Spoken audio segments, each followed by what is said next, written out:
morning, good afternoon, good evening, everyone. Sebern, you brought people from different continents together.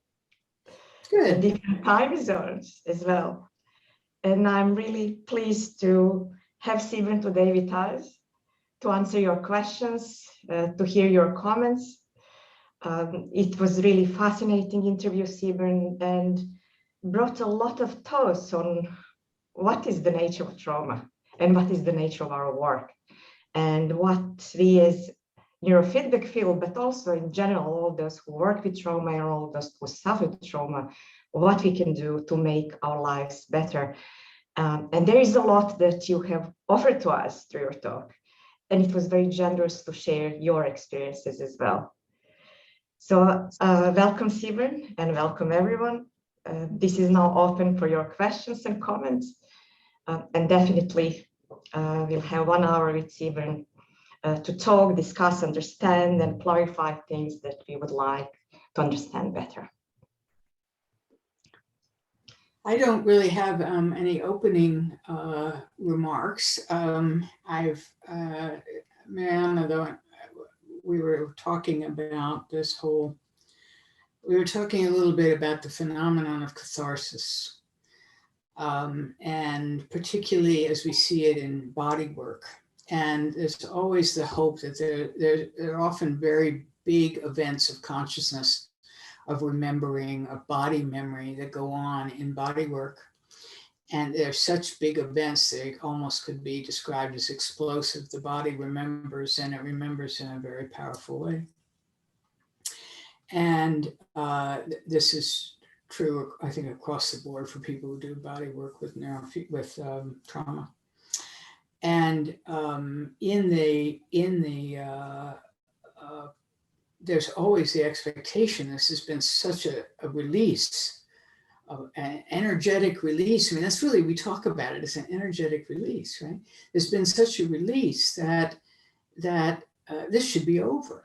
This thing, this is known and now should be gone. It should, and there's a way in which it feels that way. It felt that way to me doing body work. And then it would usually take about 2 weeks. If I went back for more body work within a week, nothing much happened.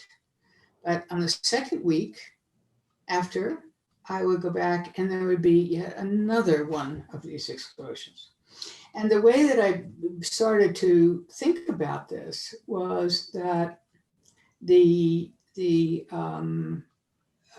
energetic release, you can think about it as particles.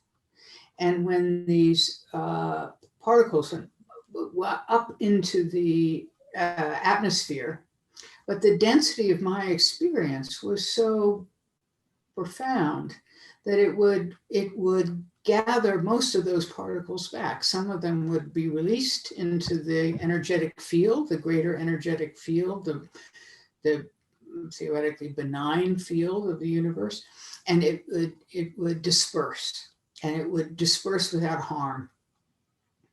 But most of it would come back. And it took a long time, years really, a long time for that ratio of density to release to change. And I think something like that, and I haven't thought it out. I mean, Mariana, we're just talking about it now. I haven't thought it out to draw a neat parallel with neurofeedback, because we are really trying very hard in neurofeedback not to engender an abreactive experience, but and it doesn't seem to help us. This is my not having a beginning kind of thing to say. It's like I always have, you just have to just push me off the chair. I start talking, but it just doesn't seem to be that abreaction is a very good idea, right? Abreaction just feels like a lot of vibration of and perturbation of a system that's already perturbed. So I can't quite figure out what the parallel is, because with neurofeedback, at least so far for me, I have done everything to avoid that happening. So that being said, I'm open. I just want to be here in conversation with those of you who've gotten up early in Australia or staying up late anywhere else. So here I am. Gillian, you're muted. Sorry. By abreaction, do you mean like big reactions, or do you mean like any, from a neurofeedback point of view, are you thinking about any kind of adverse effects either during or following sessions? Well, I try to avoid it all, Jillian. Yeah. You know, I mean, this is a world of pain, and people have had negative effects their entire lives. And I'm just trying to guide this nervous system, or be in a process with my person to guide this experience toward peace. I think body workers are trying to do that too, though. So, you know, I can't quite figure out the parallels. Looking for safety, isn't it? I feel like there's two categories of that with my clients that I've observed, and obviously we're all trying to avoid it, but there's a group of people who will have the kind of pushback that is a heightening of arousal, so things ramp up after neurofeedback, and there's another group that I've noticed who will have a dampening down. One person in particular comes to mind who every time we've had neurofeedback's been kind of interrupted for her, so there's been periods without it, but whenever we start again, she'll have this period of what looks like depression, of just kind of adrenaline has left the building, and that's what she uses for energy. And so she'll have days of sleeping for 18 hours a day and being like just really, and feeling quite flat, which is unpleasant for her, but we've kind of worked with it and noticed it as a pattern. And for her, within a 2-3 week period, that has settled and her energy comes back, but with calmness, which isn't there when there's so much adrenaline. For me, that feels like a really different process and really different outcome to that other category where people get, you know, much more racy and fiery. And I'm curious about what your thoughts are, and everyone else's, about the difference between those two experiences, like what's going on. I think you've just articulated it beautifully. I don't know that I have, you know, since I am so focused, and probably in my own work with my own brain as well, on making sure that, or doing everything just like you do. And I haven't seen that collapse, but if I did, I would be thinking, if I hadn't already tried a different protocol or a different frequency, I would be thinking about, you know, do they have to do that? There is gonna, I mean, in the body work, you know, I would finally tell them, if they didn't get it already, and I saw several people, that I had to do this. Apparently, this was a necessary process. So whatever is necessary, I'm willing to go through, and I think most of my traumatized people would also go through that. But if it's not necessary, if there's a frequency solution to it or a protocol shift, you know, then I would, if it provides a solution, I would go to that. But, you know, I'm assuming the quality of your work that you've already explored that. So, you know, it really is what's necessary, right? What's needed here. Yeah, it feels like an unknown for each person. Sorry, Ellen. Oh, I just got curious. Well, of course, a million things. But I'm just curious, when Ruth is talking, and I wouldn't be able to articulate it at all, but when she's looking at the brain development and the way, you know, if it's more dissociative or different, I wonder if we're seeing in Jillian's different streams of response, if we're seeing anything that has to do with those different orientations in the brain around how trauma is held. Yeah, that's a good question, Ellen. What do you think, Jill? I have no idea. So as you cast back on those, there's not a higher dissociative profile in one than the other, or distinctive? Well, it feels like different dissociation. I would say that they're all dissociative. The clients who have more of the shutdown response are probably, their baseline before we start neurofeedback, superficially it looks like they function higher. Like that adrenaline serves them well. They're often, a lot of these, as you know, I work with a lot of police, and a lot of these guys are like very high ranking police who you know, run whole units for the state, and they're very, very, you know, go, go, go. They don't look dissociative at a kind of superficial level, but I actually feel like that is a form of dissociation because it's so disconnected from what their experience is internally a lot of the time. The stepping on the gas, the adrenaline. Yeah, that seems to be. I think we have to be somewhat careful about this because, you know, it might get closer to disassociation. That, you know, they're doing the work they have to do, or they're doing the work that they've chosen to do, and there is, you know, in one of Shireen's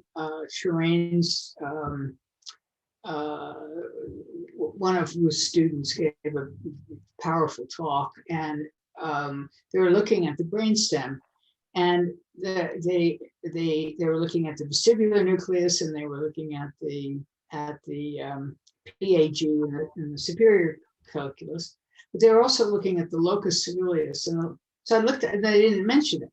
So the locus coeruleus is what provides adrenaline. I mean, it's a major part of the brainstem configuration.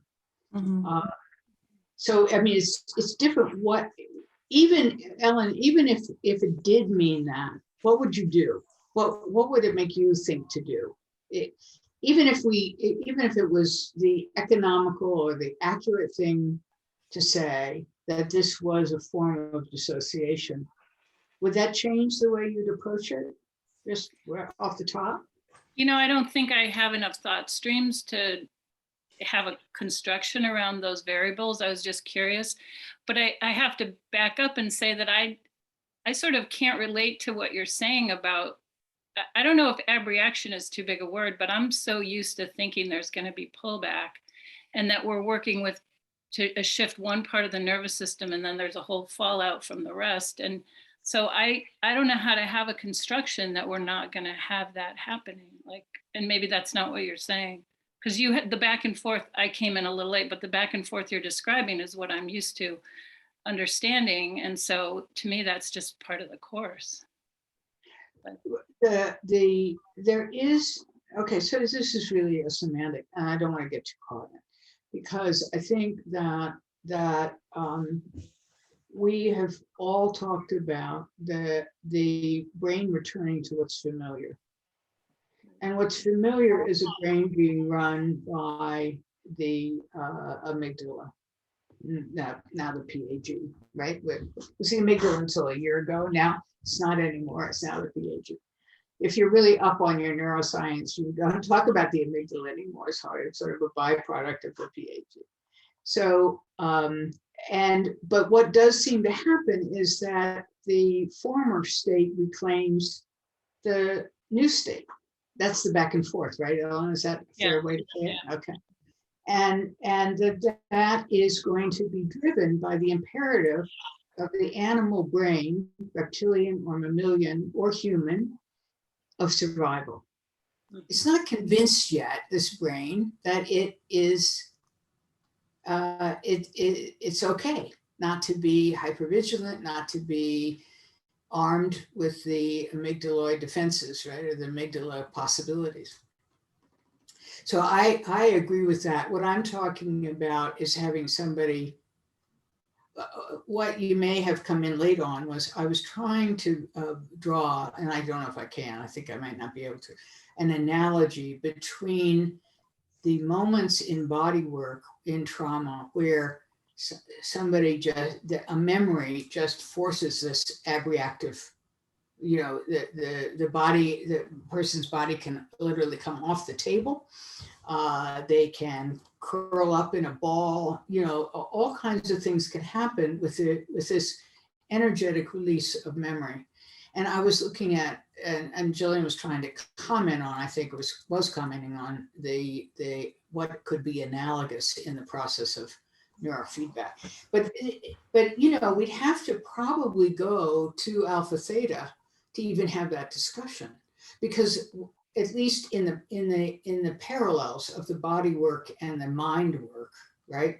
It's memory. It's when somebody's having that kind of response, even if they don't have a mental memory, their body is having a memory, right? And the place where we see that most often would be in alpha theta. And then just to extend that in a ridiculous and careless way, I would wonder if really where we're seeing field propagation, this cooperation with the original field and the propagation of the field of trauma, if there is such a thing, is in these slow waves, is very deep in the brain and in the delta theta range. And if that's the case, these are lots of hypothetical statements, right? If that's the case, if that is a better way to describe why we see so much slow wave in these, in people, and why with trauma, and why it even can end up becoming the focus of our work to ask them to reduce this field, or this frequency anyway, right? So anyway, those are off the top. Sebern, there are two things that I would like to ask you. One is if you can define better for us what you mean when you say dissociation. If that is not psychological defense, then what is dissociation really? And then how we actually can connect that with trauma field, and then helping us to understand better what you mean when you say propagation. Yes, dissociation I can handle. The trauma field is sort of you either know or it appeals to you or it doesn't, I think. But although I think this is all physics now, right? And Jillian's our resident physicist, so you can speak to that field. But in terms of dissociation, I said in our talk, Mariana, that I didn't believe that dissociation was a psychological defense. This is, again, going out on a limb. Not because I like limbs, but because I have to really describe my own experience. And I would have a dissociative response when there was often a nameable trigger. If light would come across my eye in a certain way, or if, I don't know. It doesn't matter, right? Everyone's got their set. And it only matters in this, is that it wasn't psychologically significant. It wasn't a story, it wasn't a trauma, it wasn't seeing something that was traumatic necessarily that would set this off. Okay. So it was neurological information. That's important. And what I think, and Ellen has heard me say this 100 times, but what I think that dissociation is, what that whole PAG to the amygdala hyperconnectivity that Ruth sees in severe trauma, where no default mode network. What have you got in place of the default mode network? You've got this high connectivity between the amygdala and the PAG. Threat, fear. It's like, this is a brain absolutely engaged in survival. But what is that network? And that's the network that I think Ruth is calling dissociation. That's where she sees it, or people who are in the dissociative end of the trauma field. I think that is the death feigning network. I think that is what faking your own death looks like in the human brain. And I think I could substantiate that better if I knew what death feigning looked like in an animal, in their brains. I don't know how you ever get, maybe it would be easy. Maybe possums would just die for you, right? If you put them in a EEG. I don't know. They would just do that death feigning thing. But I haven't seen it, so I don't know what that looks like in animals. I just I'm just that's, and I think then that dissociation, the vortex of dissociation, the pull, the drag, the inescapability of it is this complete shutdown. But it's not just emotional shutdown, it's a shutdown. You know, bodies that people who are dissociating can't call out. Those muscles don't work. This is not anything that is to me, that's in the realm of psychological. It's below psychological. How do you define psychological? Well, that we have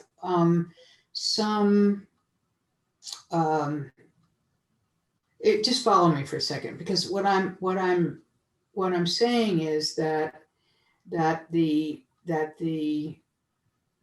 body keeps the score. That the body here is leading the way toward it's an inescapable trauma. You didn't, Ruth asked me exactly the same question in exactly the same moment, in exactly the same description. So you're in good company. But I think that the implication is this is a psychological defense, i.e. that you have a thought, a psychology about it, as opposed to your body does this thing so you don't die. Right. It's not driven by anything Does that imply volition, or is it just that there's a mental activity kind of component of it? Yeah, it wouldn't even have to be volition, I don't think. It would be it could, but it is given volition, right? Even if you talk about the unconscious, people are held responsible for it, right? You're responsible for your unconscious. So even though you can't have any idea, no one can ever know what their unconscious is, they're responsible for it. And so I'm just thinking that, you know, if we just, I don't know where the agency is in a baby that makes these networks so that they just are not touched, or that people, or a rape victim that's trying to look like she's dead so that she doesn't get assaulted again, or anybody else, that at that moment, that's a psychological defense. I think that's the animal body defense. And then that the consciousness that arises is what we call dissociation. People are held responsible for this. I guess you're really right. This is really right. And pressing me like this is right, because I think that what I'm trying to do is to say, they're not. The brain is doing something that is rendering the body immobile, that you can't fight and you can't flee and you can't protest. And it's faster than thought, right? Like I often say to clients, those structures in the brain are faster than thought, and their connection to your body is faster than thought. Yeah, and it has no agency other than survival, which even when they say it about psychological, they're saying that's what it's for, right? But I'm just saying, yeah, it's faster, it's more primitive, it's a very primitive part of our brains, and it's a defense. And do you distinguish between that kind of dissociation and the kind of dissociation that is, you know, I just completely forgot that conversation that I had, where I wasn't feigning death, I was completely awake, but I was doing stuff or saying stuff that I don't remember right now in this state? Yeah, and this dissociative response that I'm talking about is really childhood trauma, early childhood trauma. And I think that it's really this theory can be called into question anyway, but I think it's really called into question in adult trauma, where people just blank out or they leave the scene. But I think if we were to look at you know, there's something to a kind of hypnotic. There's like in shock, we are making theta.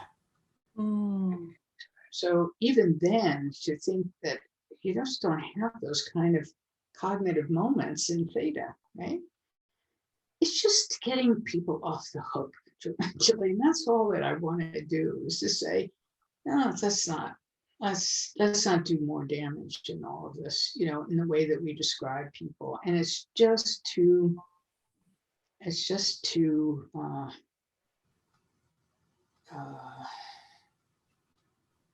well, in a way, almost flippant to what people are caught in.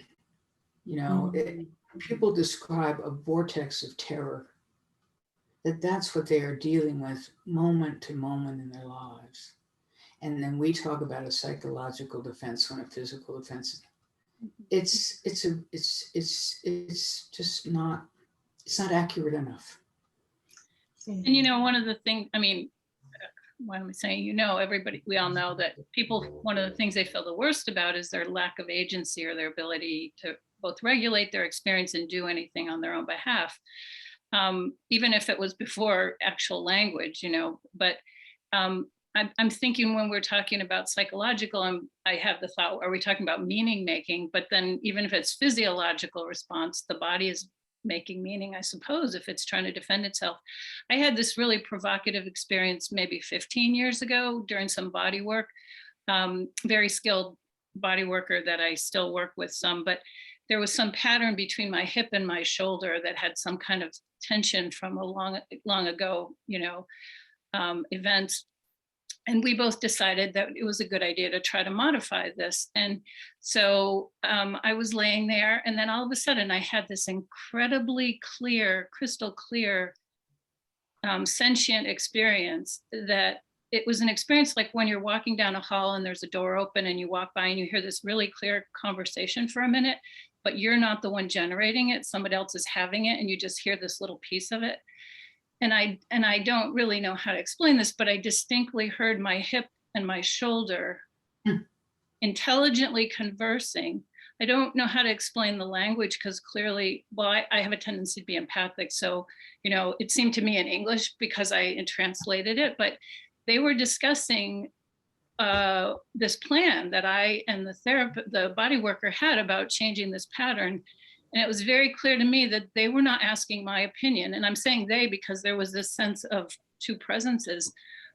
They were not interested so much in our opinion. They weren't buying that this was a good idea. So who was that, you know? Many years later now that pattern is not the same. And it's from what you're saying, Sebern, and I'm thinking about the learning curve. You know, I can hear Claire talking about, you know, what's optimal learning. So when we're doing frequency work, when we're asking modification of frequencies, we're going to decide how easy or hard it is, right? Because if it's too easy, no learning happens. If it's too hard, everything shuts down. And I'm wondering if in these back and forth, like however my shoulder and my hip made peace about making this change over time, in these little fluctuations, there's just something that's an accessible as a learning in the body or the psyche or whatever you want to say, that each time it kind of gets provoked into this it gets a new experience, you know, like what if I do this a little differently, or what if I make my way through this fear? And then somehow that learning curve just gets added to a little bit at a time. So that's more of a linear look at it. You know, we're talking about nonlinear, but I have no idea how my hip and my shoulder finally decided it was okay to do this.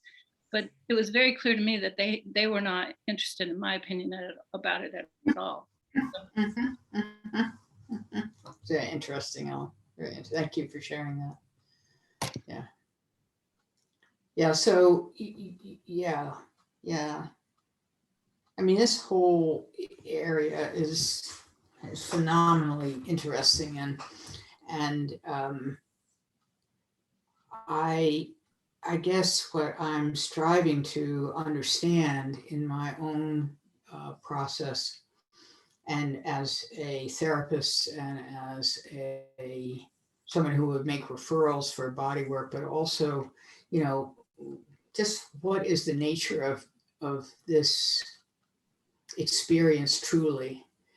And it probably doesn't in a way answer it to talk about it as a field, but it sure, it to me, it's much more accurate language than anything. Well, I mean, no one would probably disagree with me here, anything in the DSM, any of the, you know, and that's what I was trying to describe. I don't know how many of you have seen the video that I did, but that's what I was trying to describe in the video. Let's even elaborate more on trauma field density, how we are clearing the field through neurofeedback and other interventions. And when is the end? You know, every time when I go to learn new technique, it looks like this new technique is the one that will help me and my clients. And then you have claims that there was some cathartic experience with EMDR, with tapping and all sorts of other interventions. And I was incorporating all of that in my work, thinking the next one is the best. And the next protocol, neurofeedback protocol, is the best one. There is in your training, and that will resolve everything.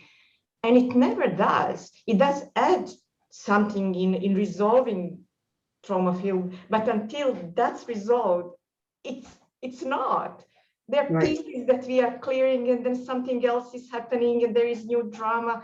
And I feel as a therapist, I'm an impotent therapist. How can I help my clients? Because they get better and then they get worse. And it looks like we are going, something is shifting, and definitely I feel hopeful and they feel hopeful. And then we have period feeling again down. So how that works? What is that?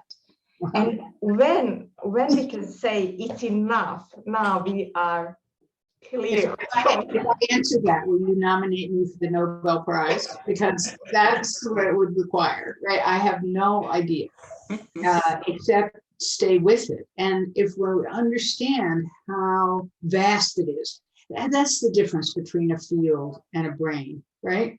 Is that it is taken on the vast proportions of history, not just your history, your parents' history, the epigenetics that have been laid down in your genome, all the way back in time. You know, it's like, I think in the mouse study, the fear signal. This is a mouse, right, paired with almond, the smell of almond in a shock or something like that, and the smell of almond in, I think it is 5 generations. Is 5 generations before and this is the male mouse. This isn't even the mother's DNA, right? I mean, it's the mother's, but it's the father's DNA that they're tracking. That doesn't wear off until the 5th generation of little baby mice. They're still experiencing the shock that was given to their great grandfather. We're doing that too, right? So, you know, there's sayings in the spiritual literature about burning off 1,000 traumas or 1,000 years of trauma, right? Okay, you know, there's all the possibility that we don't come into this life not only with our ancestors' information, but with other information that is encoded in a lot of Buddhist thinking. So, I think, you know, and I'm trying as in a parallel track in my mind to say, okay, so what happened for you that when this was clear, right? Then this just got cleared. And that this had a lot to do. I mean, I was doing a lot of things. I was doing neurofeedback, and I do think that neurofeedback was the key. But I was also in a very profound therapy. I was doing these bodywork sessions, and I was doing hyperbaric oxygen, and I was doing EFT, and I was doing, you know, it's like I was a highly motivated person to be done with this. And I wasn't done with it way soon enough. I had an image of being done with it, which is already different than most trauma, right? The course for most trauma. I had an image of being done with this, not just a wish, but I was already done with it. My body wasn't done with it. My amygdala wasn't, I don't know what it wasn't done with it. But I had a clear idea that I was just tired of this. I wanted it over. It was done. And it didn't get over until it was over. In fact, overness, right? I was listening to a broadcast from a news report from Iraq, I think, and some awful, siege of some city where people were starving and being bombed, and it's awful, awful. And the bombing stopped, and the city came back to life, and they interviewed some of the people there, and they were all going back, and it was over. And it was then that I really got it, that overness was possible at all. I still get a little bit of a recognition in my body. Overness is possible to be done with this. And that was the difference between PTSD or traumatic events happening to you, terrible things happening to you, and this reverb, right? Reverb of trauma that gets deeper and deeper and takes over your mind and takes over your body, takes over your brain. And it's what we are trying to do is interfere optimally, beautifully, calmly in that brain's propensity to go back into that field, to not only go back into it, but to propagate it. It's like, who do you hang out with? How much sleep do you get? What kind of food are you eating? It's the whole catastrophe of living that we have to be with in this process. And it's fundamentally, I think the more that we calm the nervous system, the more that we find our way to doing that, whatever the process is, the less chance that this nervous system has, or the less inherent desire it has to engage in the propagation of trauma, its own contribution to the field. Oh, clearing of trauma. There is something now that I would like you to explore more with us, and that's ancestral trauma. Epigenetics and also our own histories, and how much of that clearing that is happening goes back in time for us. Well, I have almost as far out a thing to describe as Ellen had, in these realms which we have no words for and that we only just feel weird in talking about. But I didn't have a very easy relationship with my mother. She lived on Cape Cod, and I started neurofeedback, and it was duty visits to go and see her. I would do it, but it was never easy on either of us. And she would think she liked it, but I would know I didn't, and she didn't really like it either. So so we would have these visits, and then I started neurofeedback in 1996. And in that year, she died in 1997. She died in April of 97, and I started working in March 96. And during that time, we became close.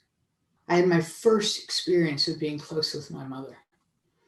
Other odd things happened, like as she started to describe to her friends that I was her best friend, she started to cut her hair without any consciousness about it, the way that I cut mine. She didn't comment on it, but she did that.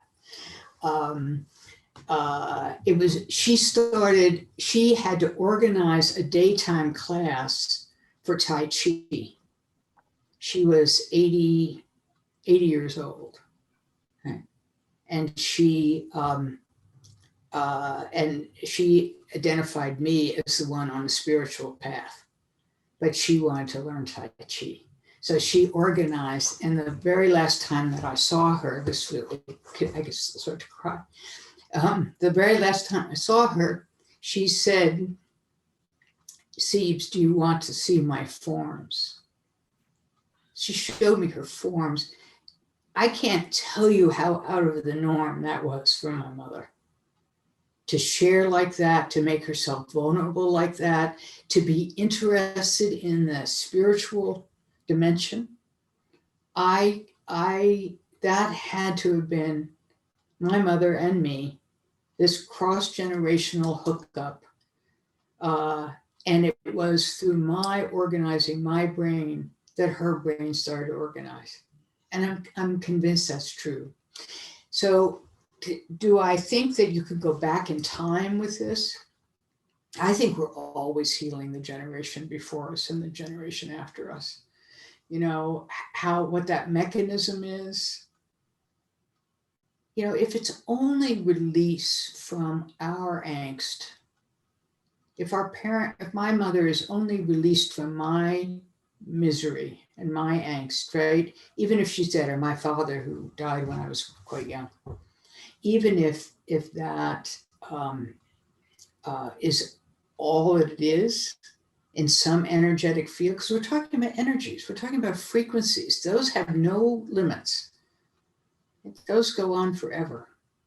There's no time barrier for frequencies. We're talking about information flow. And I don't think there's any reason to assume that that stops because somebody is dead. Buddhists don't believe that. I don't have to either, I guess. It just feels right. My mother had no idea this was going on, and it flourished. I had, 9 months of extraordinary relationship with my mother. Fascinating that it's 9 months too, because you would imagine your relationship with her began with a 9-month window. Yeah, exactly. Mm. Yeah. And the other thing is that my mother wanted to die the way her mother had.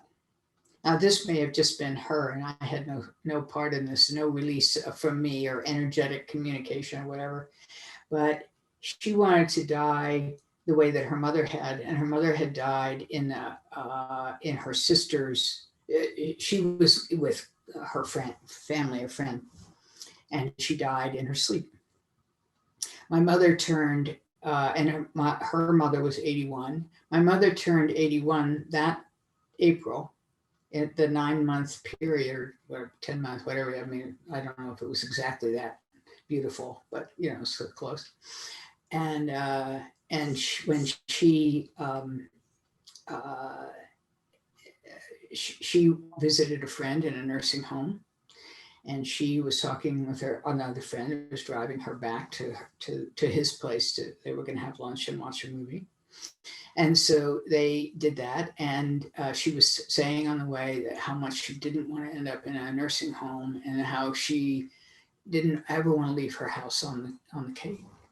And they went to watch a home movie. It was her choice. She watched some gangster movie. That's my mom. So her last movie was a gangster movie. That's not so good for her rebirth, but anyway, it's like, okay. And she died in the company of this man. She had a heart attack, a very non-painful heart attack, because he never got registered. So she did and she had just turned 81 on April 1st. She was age of her mother. She was with a friend, and she died peacefully in her sleep. It's exactly how she ordered it. And I have used that story, and I would say this to all of you now, is that we all can speculate on our deaths, but speculate on the optimal one you want, because it's all too common that people die the way they have asked to die. My brother did. He wanted to die. He didn't want to live past the time my father died, and he only made it a year longer. And then he died, and he died a very similar death. So, you know, it's you want to be careful what you wish for, particularly in that domain. And this is all beyond what we can know.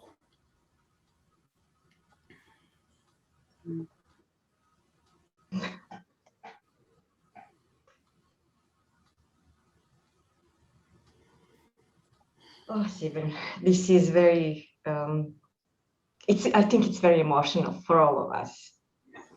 And it's very important for us to talk about this. I think that we all in this group that is with you today feel the same. And we are trying to find the language and also reason to explain something that is very hard to explain with our logic and language that we have, because it goes beyond that. When I went back to the house, when you have an experience like that, when the room where it happened is now filled up with the office of the attorney who defends kids who this happens to, I don't know. That's really hard to think any other way about than it's a field property. And my whole experience of being there was an experience of, I was there in part to provoke this, to test not the thesis of fields, but to see if there was any residue. Now, it was a long time. It was, 75 years or something. It's a long time, a lot of people.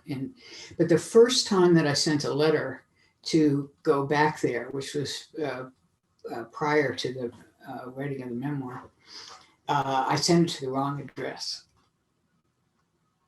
Okay. They weren't living there then. They moved in the year after I sent the letter. So, we don't know. We can make a story out of it, but you don't not know either about how this all works. So and I think, it goes back to the earlier part of our discussion, which is, how do we just make it more bearable to have had this happen to you, and not carry that, have a way of describing even what we're doing and why neurofeedback is likely the route to go. Because the only place there are frequencies everywhere. I'm looking at a wall, looking at the trees, whatever I look at, the light, it's all frequencies. And the only frequency that we can communicate, the only place where we can actually know, we can have conversations with our body, but mine never answers me. I ask, it never, I said, why are you doing that? You don't have to react like that, or any number of things. Just never responds. It's just mute. It doesn't answer me. But my brain, I'm in a conversation with, and it's in the frequency domain. So, I think I said, and I don't know if it was there, but I came across this quote from Einstein that said, everything is energy, which he apparently never wrote, but I'm sure he said it. Everything is energy. So if everything is energy, then everything is frequencies. So where is it that we can be in conversation with the essential element of the universe? You doing that these days? Sure. It's in the frequency domain. Right? And that's perhaps why it is that it's hard to get an analogous experience for the body memory explosion, because it's a very different system that's operating and a very different kind of memory. It's a very Japanese soldier on the island kind of memory. This stuff that's held in the body. It's like the war is long gone, but that soldier doesn't know about it. I'm still. I feel like I can have a guess at the answer to this, but why isn't, you mentioned alpha down? Why isn't alpha down more widely used in trauma? do you think? I mean, my sense is that it isn't particularly. I feel like in my own work, that's because I'm terrified of it in terms of that abreaction stuff that you talk about. But I'm wondering what your thoughts are about that. I don't know. I mean, I have, I don't know. Sorry, not alpha down, alpha theta. Oh, alpha theta. I think that it's the abreaction part that people are most concerned about.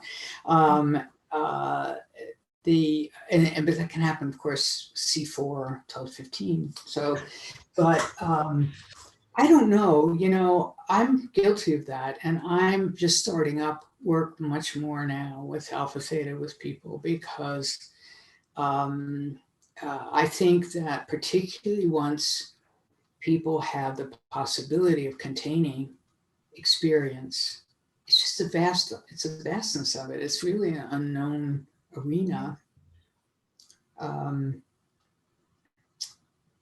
I feel like it's the circuitry equivalent of psychedelic assisted psychotherapy is what it kind of feels like to me. Yeah, that's different. Talking from experience. Different. It's different. Yeah. Well, one is that it's the system doing the work and provoking. It's not the agency of the drug, of the medicine, right? It's not assisted. It's pure frequency experience. But I, particularly when I listen to Rob, I think, why aren't we all doing more alpha theta? And I'm somewhat, I've had a couple of times where there have been, and I've written about them, where people have had some really bad experiences and ones that I wasn't tracking with alpha theta, but that were really profound. And one of them was this orphan, an adult woman that had been profoundly orphaned. She had been a tiny premature infant left in a shoebox at a police station. It was taken to an orphanage, was raised on an eyedropper, right? So they fit her with an eyedropper. So she didn't have even the organization of the sucking of the bottle, at least initially. And she wasn't expected to live and all that. So, and when she did the alpha theta, she stopped feeding her dog, her only attachment object. She started, the garbage started to fill up, and she didn't tell me any of this, right? She came in disheveled, right? It's like after a weekend of alpha theta, we'd done it a lot and once. And the whole therapy then had to turn toward rescuing the therapy. And in the textbook, she was ready for it. She had, she'd come off a ton of psychiatric medication. She had organized herself. She was going to school. She was dating, one guy instead of 12. We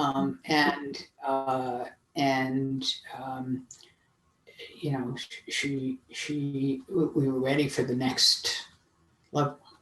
What would you do differently if you had the rewind button? I would have waited. I would have, I think we get to the same place, less dramatically, perhaps. It's wild, really.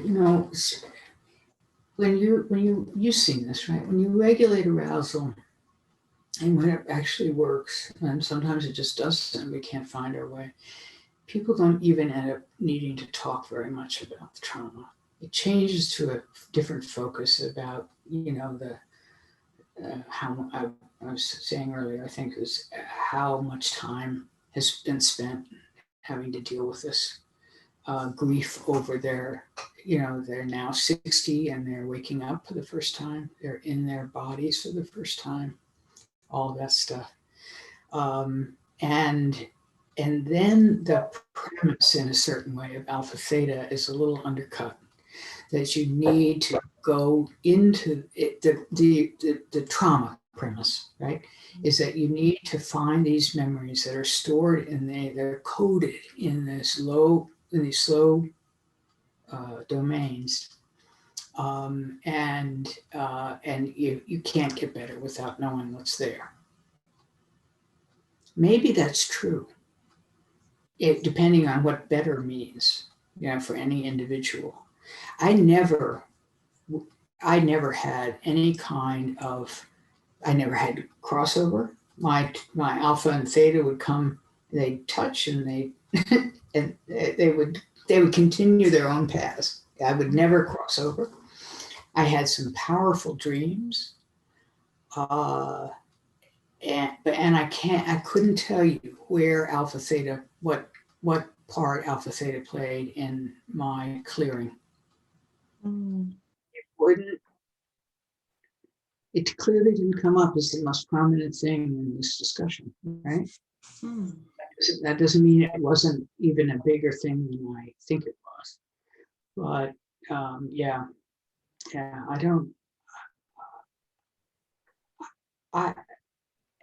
I think that's a clinical judgment. It's a clinical judgment when we're doing talk therapy. Now, is this something it's now time for somebody to talk about? Do we have to press a little? Do we have to nudge a little for them to put into words? Because even the alchemy of putting something into words, we don't have the language for that either. Why is it different to have a dream, to remember a dream, and to speak a dream? It's very different. It's very different, right? So, Sebern, I have a yeah. I have a question, because of course this conversation, I mean, listening to your interview, there were just so many profound moments. There were my thoughts just stopped at any number of places, because there wasn't a thought process I could have about what I was encountering in your sharing, and I stopped it halfway, and I was just quiet the whole night. It was like my brain just was quiet, because there was no adequate response to, it wasn't just a cognitive story that you were telling. So as I'm listening to all this, but I'm trying to go back, because I wrote a paper some years ago about, and I pulled from physics a little bit from some of my own internal experience and training, but I was thinking about agency. So if it's the PAG and the amygdala that are hyperlinked, however the system is organizing that, there's a particular kind of agency, even in a freeze or a death feigning, or if it's dissociation or fight or flight, particular kind of agency that a person becomes identified with. And I think it's a lot what we go back to if somebody gets to be free of that for a little bit, and then all of a sudden they're back in it. What I often hear is that sort of sense of the agency that they're familiar with, even if it's curling up in a ball to feel safe, it's agency. But if it's agency of the physiology, we sort of think of it as psychological, but there's an agency experience that the system knows what to do. When you said you didn't have a default mode network, I'm thinking back to the paper I wrote about wave propagation. And it was just saying for waves to be able to propagate, they can't be too rigid and they can't be too labile, because if they're too labile, there's no actual communication.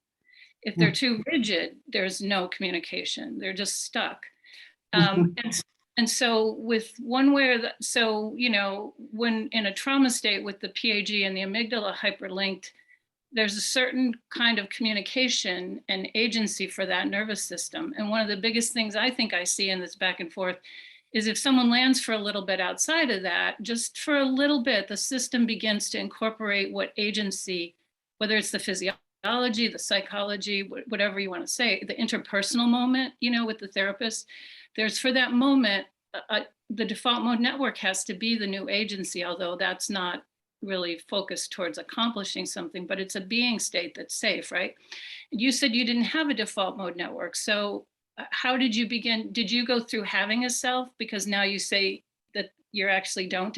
So where is that implicit in here of the agency that's part of the, the hyperlinking? And then I would say the agency of safety is a whole different because to not be focused on survival, the system basically has to know that if it needed to be, it could be, but it's safe enough to not be that way.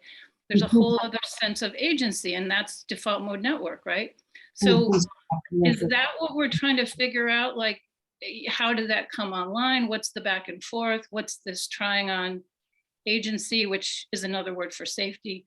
Like, how was that for you that the default mode network came on, and then now maybe you don't have it in the same way anymore? Like, is that what we're looking at if we're trying to figure out where to focus? Well, it's outside of the conversation that we're having here about the no self position in the spiritual domain, because that's a whole nother, that's what Ellen is referring to when she said, I don't have it anymore. It's not going back to the PAG and the amygdala. But it's very interesting, Ellen. It's very, your way of thinking, the way you think is just fabulous. What do I say about that? I think that the origins that we know of, right, of the normative, right, for want of a better word, development of the default mode network is through affect regulation.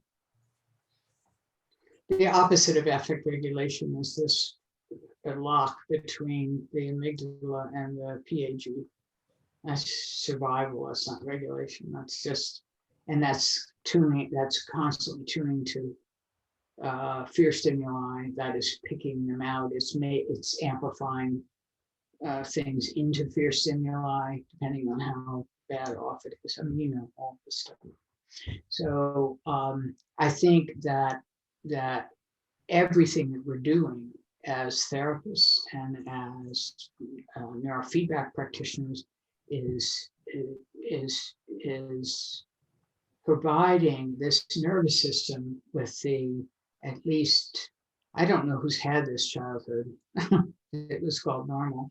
This, the whole of our psychology is built on some fictional, it's sort of like, you know, father knows best comes to psychology. It's like there is this family that provides well enough and does enough repair and enough, you know, and that's true. I mean, there are such families, I guess, but we don't see it. But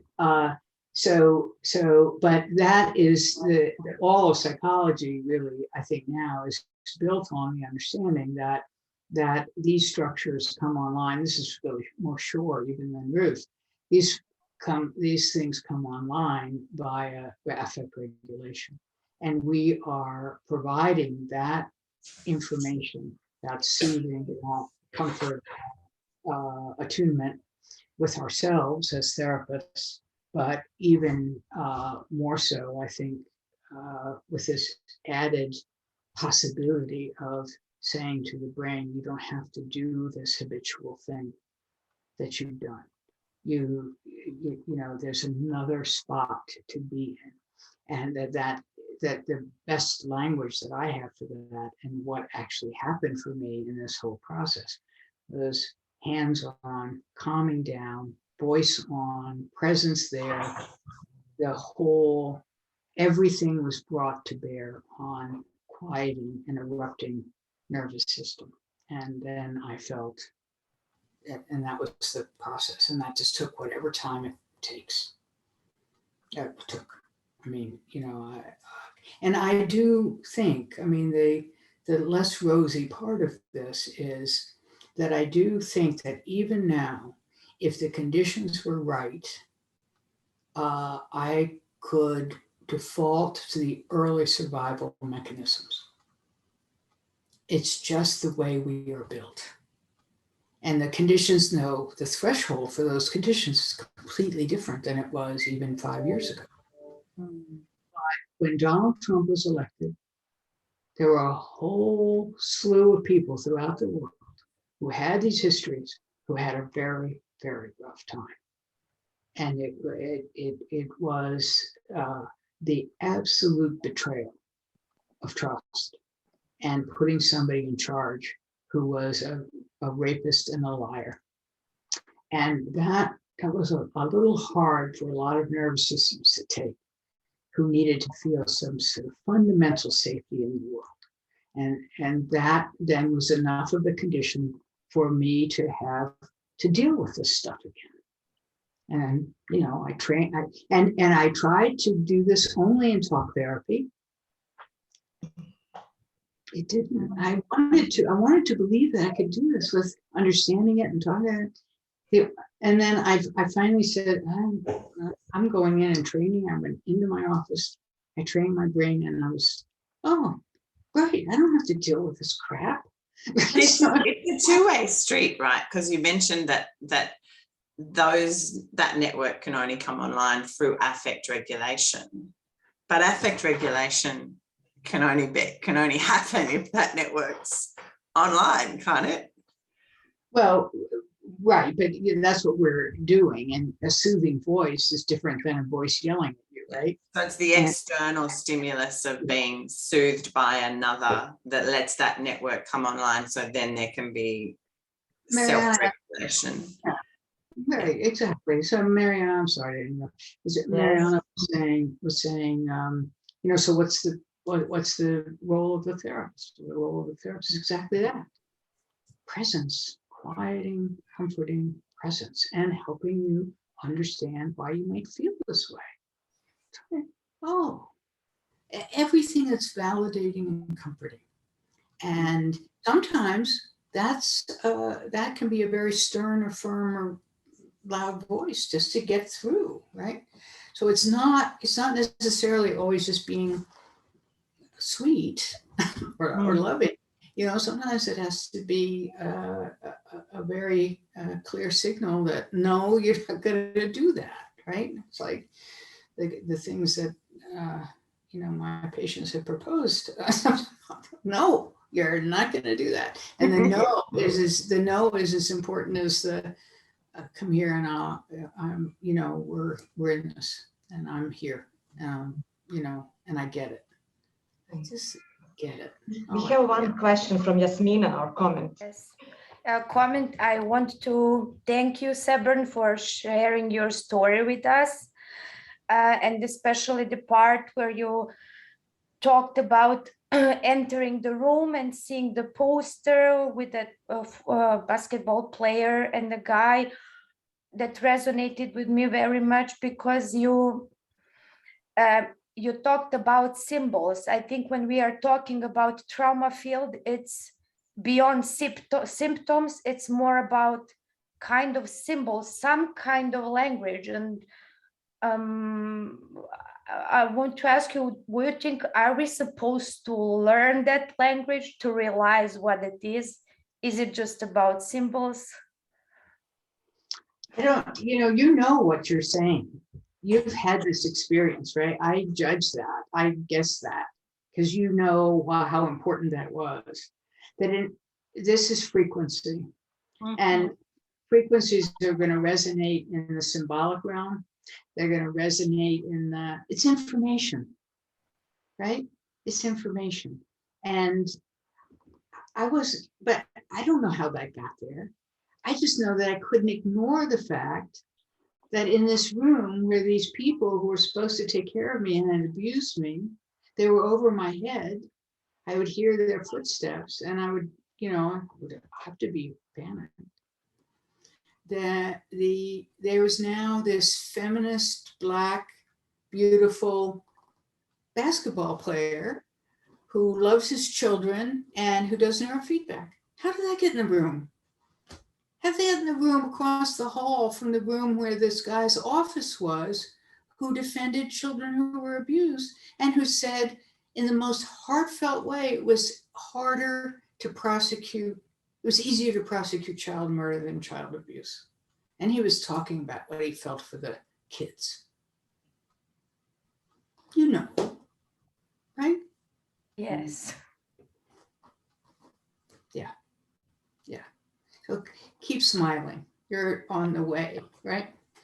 So, there's a certain way of saying, just don't let the turkeys get you down. I don't know if they have that expression in Serbia, but don't let the turkeys get you down. It's just, and this is what I'm writing the memoir on. The memoir is about all of this and about what it took for the therapy and what it took for the neurofeedback.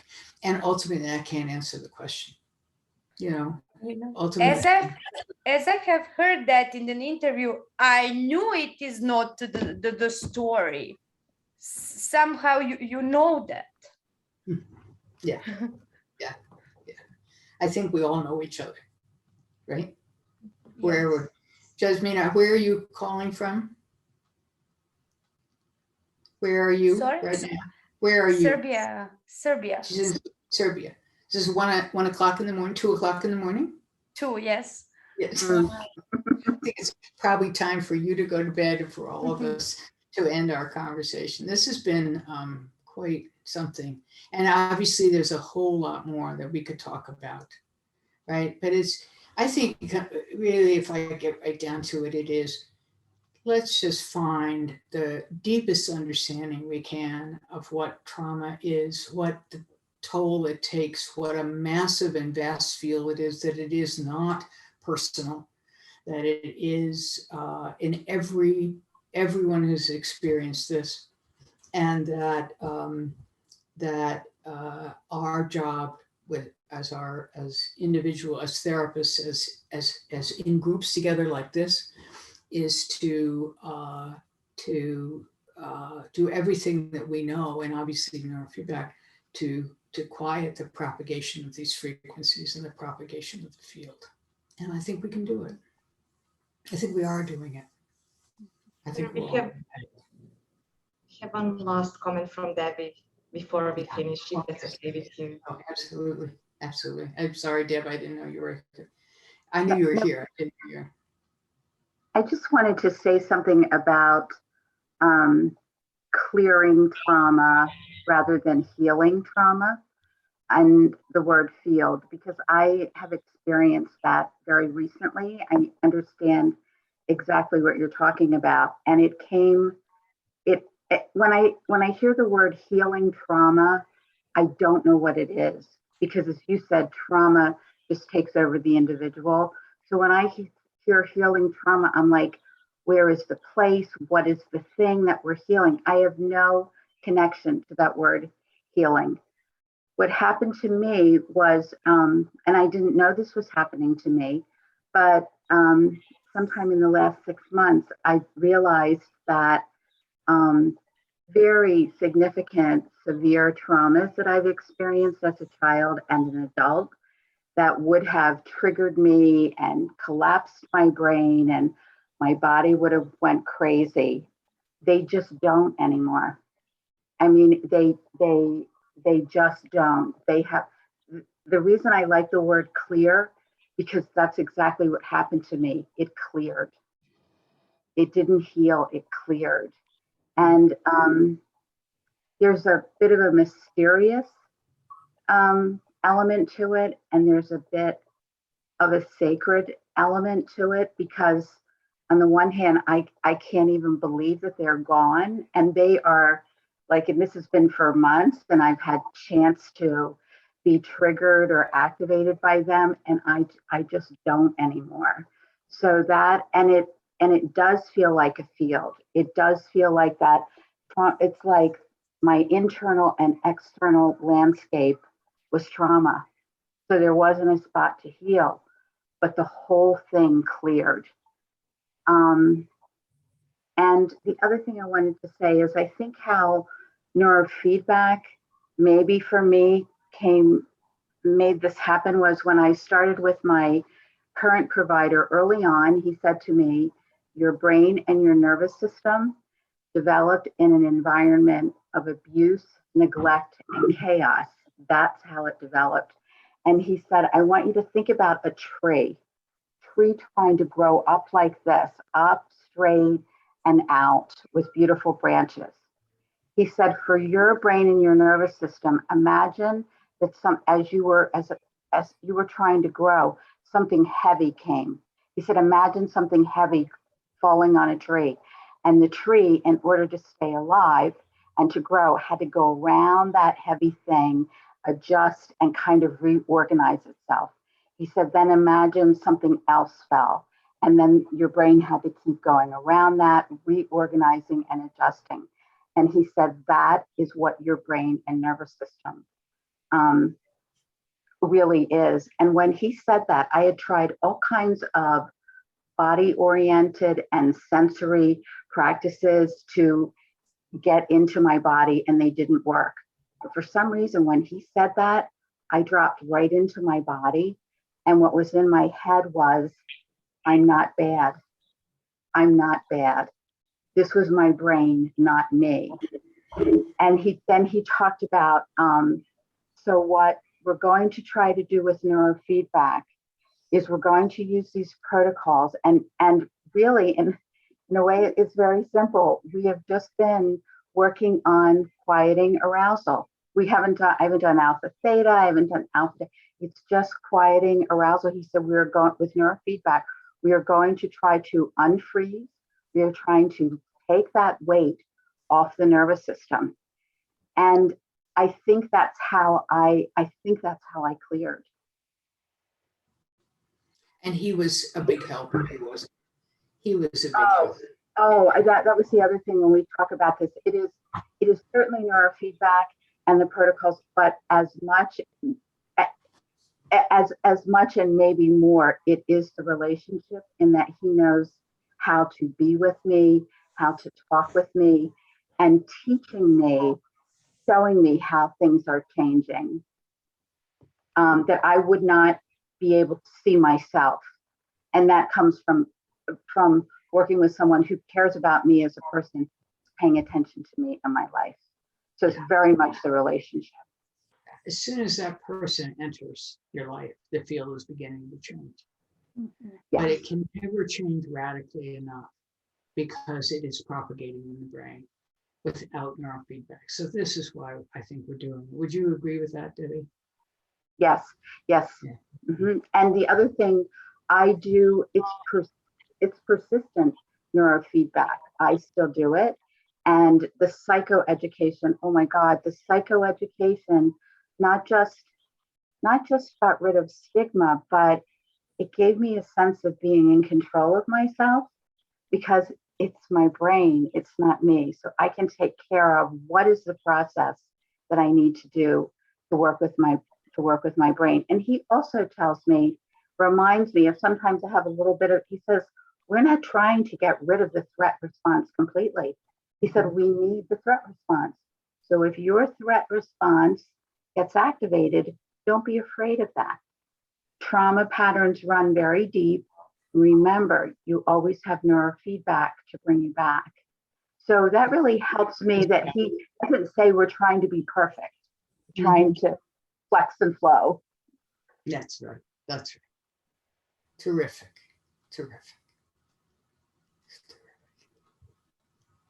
All right. Time for bed, everybody. Time to wake up in Australia. That's Time for right. bed. Yes. I would just like to thank Mariana. I'm not sure which of the two of you had the idea to do this, but I know Mariana's really been wanting to have important conversations like this. And Mariana, I just want to thank you for making this happen too. Thank you, Ellen. Yeah.